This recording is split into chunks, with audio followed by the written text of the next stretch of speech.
I'm so tired of this show. Overrated to the high heavens. This is a paid request for frame by frame. They do so much for that. And for those interested, requesting pretty much any type of videos, topics, reactions, reviews, commentaries, re-reviews, randomness, out of blueness, whatever it may be, feel free to send either directly to my PayPal or join my Patreon. Both links are down below in the info box. And this is for the rest of part 1 of season 4, episodes 5, 6, and 7. Which I just said, you know what? I'm just going to put it all in one video because there really ain't a whole lot to talk about. Because, you know what?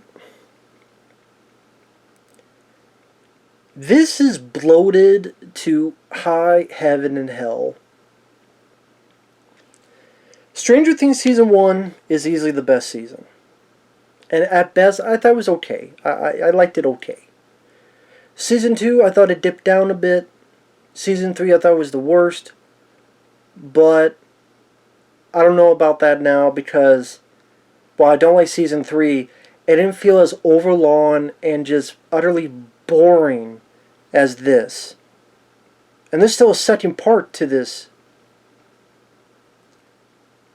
I mean, I'm counting up these episodes. For these 7 episodes, it's 9 fucking hours. 9. An hour and 16, an hour and 15, an hour and 3, an hour and 17, an hour and 14, an hour and 13, an hour and 38 minutes for episode 7, an hour and 38 minutes. And you know what? There's not enough story for 9 hours. I find it funny that despite some flaws, the 1990 Stephen King's It miniseries told more of a story in 3 hours than this did in 9 hours. And it still has a second part. And one of the episodes, for I understand, is 2.5 hours long. And then they don't have a season 5. Where the kids are going to look like they're 30. By the time you see the kids in season 5, they don't look like they're in the middle of their midlife crisis. 9 fucking hours, and it feels like there's been little growth in these characters. Too goddamn slow, too goddamn bloated.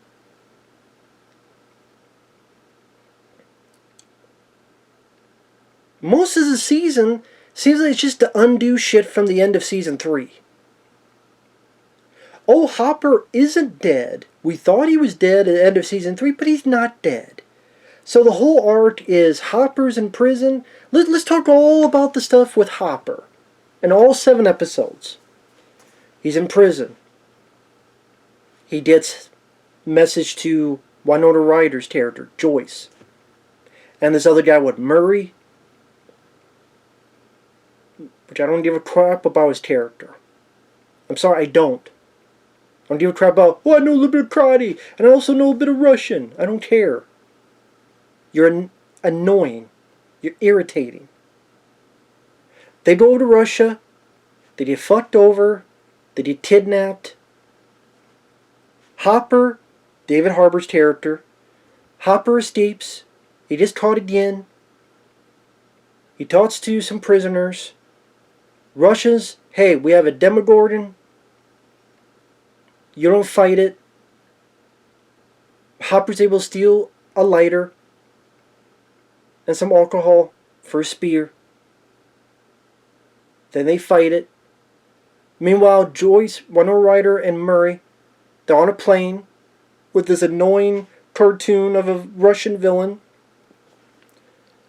Russians are, I mean, yeah, I get the time period, but Russians being the villains are the in vogue thing again still.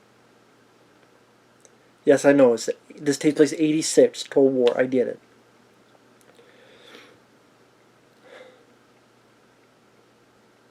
Oh, you know, the guy had a hankering for Jif peanut butter.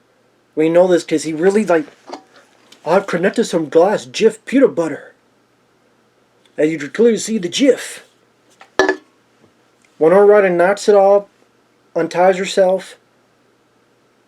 Guy does a little bit of kung fu. They crash the plane. They get caught.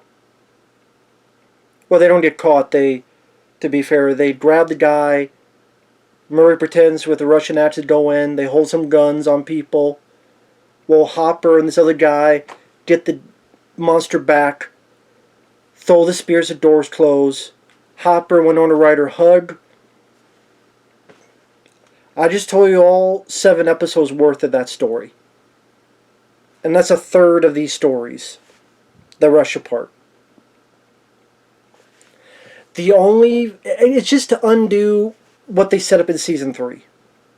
To undo, well, we wanted Hopper to be dead, but now we gotta make it so Hopper and Winona Ryder isn't there. So they go on this boring, tedious, dull, tepid subplot.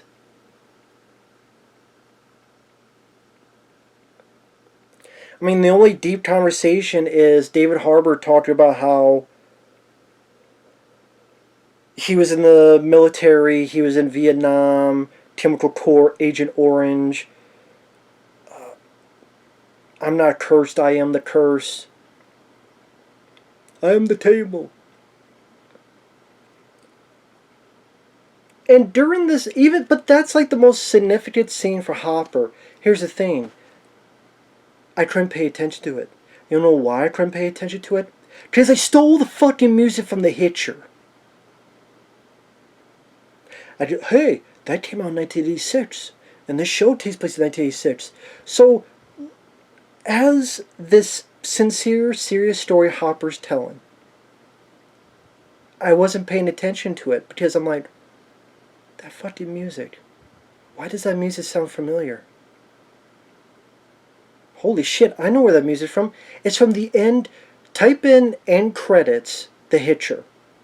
When C. Thomas Howell, Jim Halsey's lighting the smoke, silhouette, the credits roll up. This the same fucking music. And the whole time watching, I'm just thinking The Hitcher.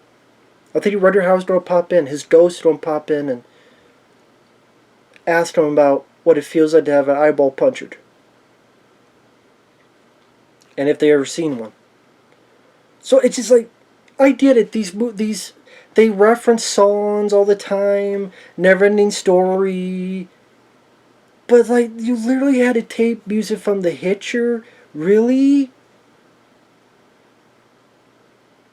Really? You have your own goddamn store. No, what it did was remind me of better movies, better things, better projects that I would rather watch than your bullshit, boring-ass show. That's overinflated, overblown to high fucking hell. That's all the Russia part. Which every time it comes back to, you're just waiting for it to be over. I've never seen a single person go, I love the Russia stuff. Even people who love it go, I'm tired of the Russia shit. But no one wants to say it, they want to be mean. Well, it sucks. And the rest of it's a mediocre story. The California stuff? California. Will? Number one, I think that actor has gotten worse as he's gotten older as an actor. The one who plays Will. I mean, his character's mainly been a plot device. Can you really say he's been a character? He was taken in season 1. He was possessed in season 2. Again, he's been more of a plot device than a character. And I'm going to repeat myself. It seems like he's gotten to be a worse fucking actor. And all you know about him is that he has a secret. He's afraid of telling people. We already know, dude, you're gay. And you're gay for Mike. Cool. Cool story, bro. I don't care. Just tell and get over with. I don't care. I don't give a shit. Good for you. That's not going to automatically make your character more interesting. Because your character, after 4 seasons, tell me 5 things about him. Doesn't include being possessed or being fucking taken. Mike? I remember when Mike used to be the lead of the show. Well, technically 11 was the lead, but it seemed like Mike was an important character. And these 7 episodes, he blew off Lucas, so his friends to go with the Dungeons and Dragons. Goes with Will to... He goes to California to see 11. And then when 11 leaves, he's a simp for her. I miss her. Oh, I sure told her I loved her. That's all Mike is. He's a simp for 11. That's all his character is in 7 fucking episodes. What do they do in these last 3 episodes? The agent who was shot before dies. I hate Argyle. The only good new character has been the Eddie guy. Because all the other new characters have been... They blew chunks.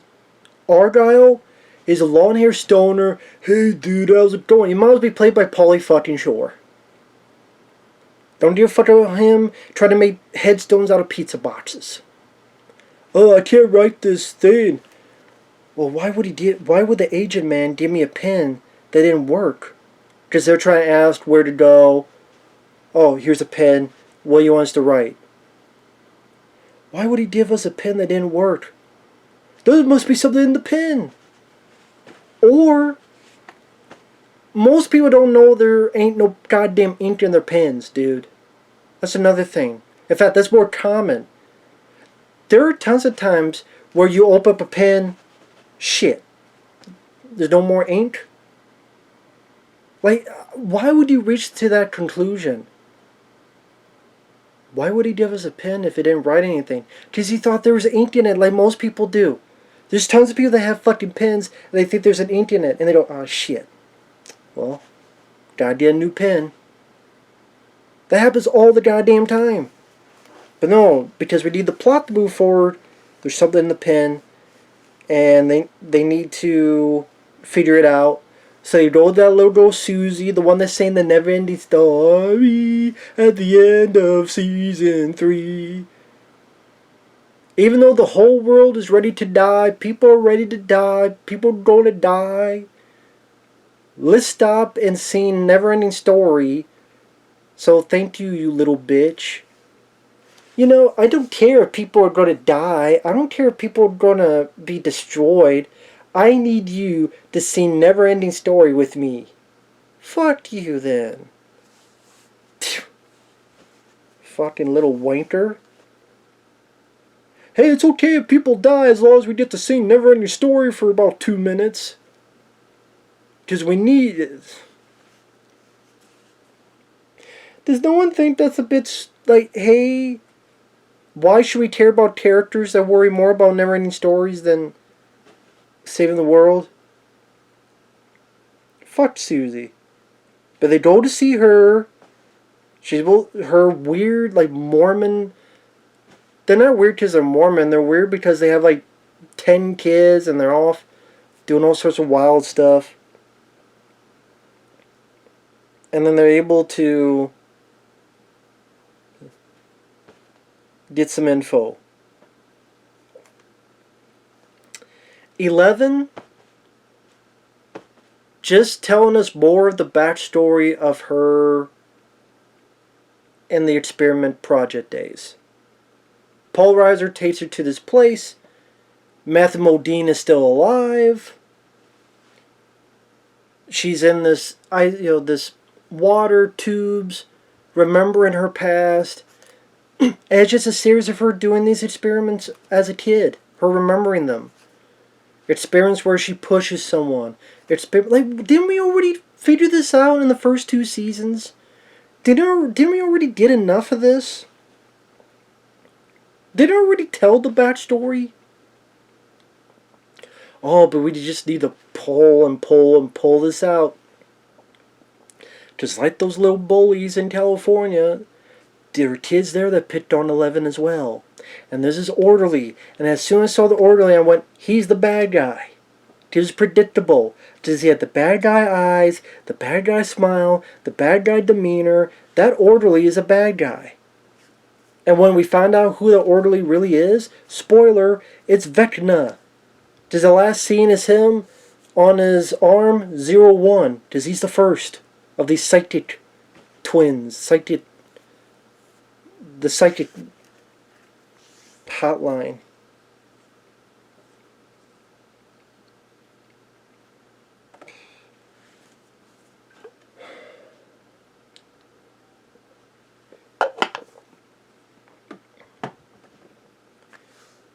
What makes that stuff interesting? You didn't find anything new. You didn't find anything that was it wasn't interesting. That's my point. It wasn't fucking interesting. This is shit you already fucking knew. It felt like they had no fucking story except a little bit with Vecna and Hawkins. But then we have a longer running time to make it feel more epic, and we gotta put 9 hours total of story, and there's nothing there. The little bit is Hawkins, in Hawkins, the town where in episode 5, Eddie is hiding.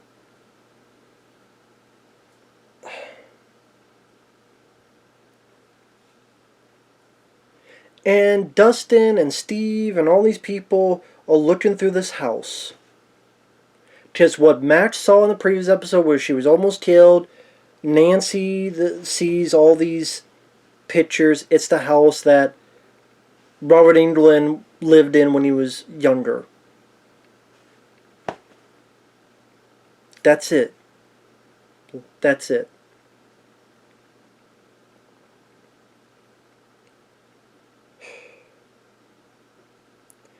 Episode 6 is the most fucking filler-filled of all of them.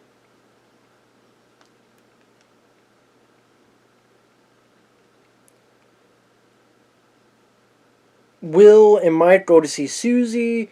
There's a bit with Lucas and Max where Lucas apologizes. You have a bit of the Jod getting the town into a satanic panic saying this other kid died, but he blames it on Eddie and Satan. There's a bit of Hopper letting the prisoners know they don't be fat enough for the slaughter of this demon. More of 11 flashbacks. We're just seeing more of the experiments.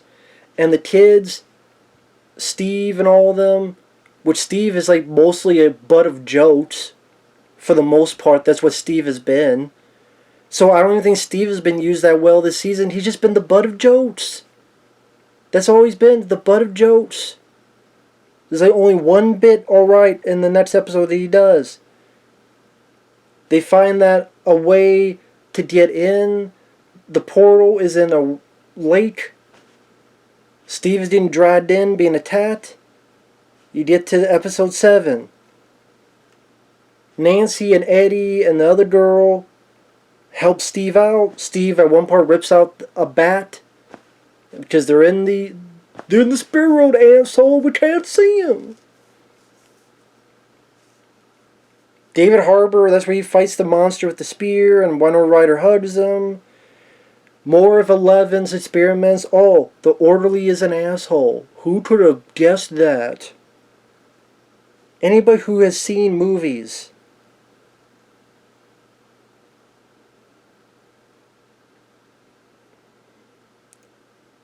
And then a lot of it is Steve and the other group trying to communicate with Dustin in our world, and they mostly communicate via light bright. Which is when that's like the best idea you have in the whole episode. And that's the one that's an hour and 38 minutes long. And the villain is a monologuing villain, this orderly. He loves to do his monologues. He has more monologues than Magneto does. And the kids find a way to get out, but Nancy is falling into Vecna's trap as seeing that Vecna is the kid who is with Robert Englund when he was young. It was a kid. It wasn't a demon possessing the place. It was him. And he did this and that. And Matthew Modine and them found this kid. And it started with him. And that's how other people had their powers. I'm like, well, what about the whole thing with the pregnant experiments? And no, if you're wondering, do they ever mention that one kid? And what was it? Was it season 2 or season 3? I think it was season 2. Remember the one where it's that random episode where 11 went to the city? You had the other girl with powers. If you're wondering if she's referenced, no. Not at fucking all. So, that was time well spent, I guess. And it ends with us, oh my god, Vecna is 01, the first patient guy. Yeah, it's predictable as shit. That's what I'm talking about. For 3 goddamn hours, you get more of a fucking experience watching Stephen King's It. I know people don't like the grown-up section. I do. In 3 hours, I got more of a story, a full story, than in 9 hours. And there's still at least 2 more parts. One is like an hour and some, and one's 2.5 hours. It felt like we got a little bit of this Vecna thing, but shit, we need to stretch it out to, I mean, with the 2, that's going to be 9, 10, 11 and a half, 12 and a half, maybe 13.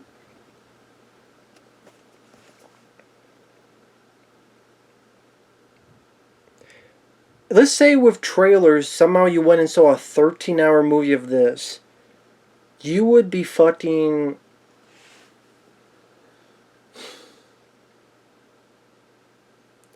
This is seriously a show that would be better fit with editing. Usually when you have a longer running time, it means you have more story to tell. This has less story to tell than even Season 3. And I don't like Season 3. This is so goddamn bloated. It's so goddamn boring. It's so goddamn slow. Vecna, they made the villain less interesting by having an orderly flashback. He's the orderly and monologuing about, we are better than them. Fucking wannabe Magneto. Seems like. Not Power... Well, sometimes Power... But not... Yeah, you know what I mean. And again, the actor's gotten worse. If you go through each character, Max, still don't like her. She almost got killed. Now she's listening to more of music. Lucas, he was with the basketball team. Then he left them, and he apologized to Max. Will, he grew worse as an actor. He's keeping a secret. Which all guess he's probably because he's gay and he likes Mike. He wanna be like Mike. Mike, he simps for 11. The Will's brother, Argyle, the annoying doofus stoner dude. And I wish Vecna would kill his ass. I would cheer. I would literally cheer. Paul Reiser. Eddie,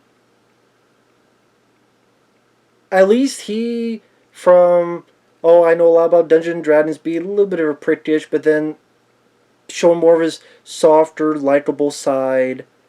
Like, not since Steve have you had a character go through a decent amount of transition. Again, that's like the best new character they got was the Eddie guy. And when you have the story that's just so fractured, if you try to pay attention to this, then you're yanked all the way over here. And then, oh no, you're yanked all the way over here. Now you're yanked all the way over here. And then, I can appreciate being more serious than Season 3. I truly do. But it's trying to be so epic, and it's not deserved. You may try, but it's not epic. The Russia stuff is boring. California, not much to it. The 11 flashbacks, been there, done that. Wee, I was experimented on. Wee. We got that enough in the first 3 fucking seasons, especially the first 2 seasons. God damn. It goes to show you this really only needed 1 goddamn season. Maybe 2 if you're pushing it. Maybe 2 if you're pushing it. This did not need to be 4, now 5 seasons. It didn't. And it shows. Don't give a fuck about your Jif peanut butter or your pizza headstones or going to fucking Utah to go see Susie. I have the actors other than Will and Argyle guy. Winona Ryder, she was such a strong character in the first season. I was going through each of the characters. Winona Ryder got the big shaft. What did she get to do? Be on a plane? Get captured? Take over some Jif peanut butter? Crash a plane? David Harbour, he sat in a prison, he escaped, he got caught again? Fought a demon? Hugs.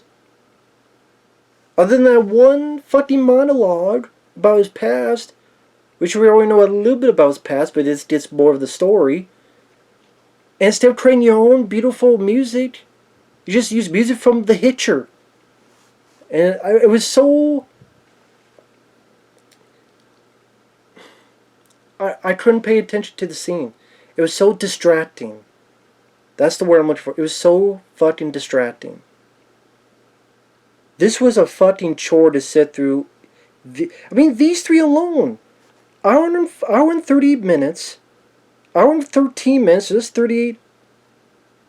Hour and 50. No, 2 hours and 50. 3 hours. Over 4 hours. These last 3 episodes was over 4 fucking hours long. And all that I said took not even half an hour. And that's because I was ranting and fucking babying, being a crybaby for like half of the time. And the other half was just talking about what actually happened. Did I miss a lot? Not really. New characters are lame aside from Eddie. Old characters have been either destitute. Again, Will is nothing. Mike is a simp. David Harbour's stuck in fucking Russia. Winona Ryder, you imagine the stuff she got to play with in the first season. She's one of the strongest points of that. A mother's loss, but holding out hope. No, we don't have jack shit for her to do, sorry. 11, well, we got rid of your powers. So again, what I was saying, to undo season 3. Hopper not dead? Yeah, Hopper not dead. Her without her powers? Not too long, she'll get her powers back. Then you should have written that in the first place in season 3 if that was the case. You obviously didn't have a fucking plan. And if this was your plan, well, your plan sucks. And fuck this show. I could give you the aesthetics of the cinematography, some of the makeup like the up close of Vecna, some of the music of the synthesizer score. I could give you that. I could give you some of the acting. Maybe you can enjoy some of the character interactions. Some of the stuff between Dustin and Steve. There's even a little moment in episode 7 between Steve and Eddie, where they talk about how Dustin looks up to you, Steve, and is actually kind of annoying. There's little moments. But I guess it depends. You don't waste 9 hours to watch those little moments. I just really, okay, I would say, these last 3 episodes. If you had an hour and 30 minutes really to spare, you could tell all this in 1 episode. You really could. All the experiment and stuff with 11 could, I mean, this is just, like this review, just too goddamn stretched out. Fuck. I'm done with this fucking show. I wish this show was gone. I wish this show was canceled. That's what I think about this fucking show. That's what I think about the fucking show.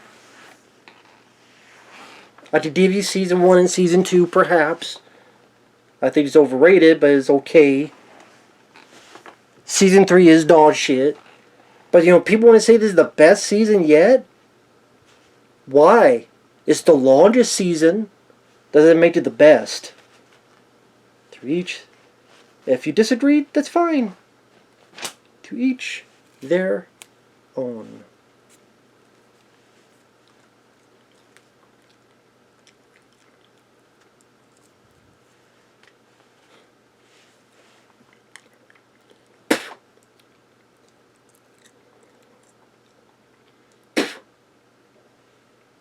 Fucking bullshit.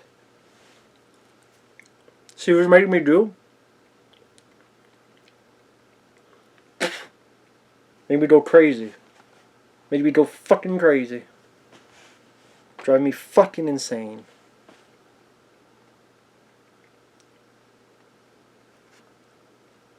Fuck. That's appropriate. Because I'm going to take a big drink of water. Get the bad taste out of my mouth and this shit. I wasn't this bad when this season started. But goddamn, I'm like, show me something. And hey, there were people that said, oh, keep watching, man, it's going to get better. It gets duller. What the fuck was I supposed to be excited for? A predictable review of the villain? The obvious villain orderly? Count how many monologues he gives?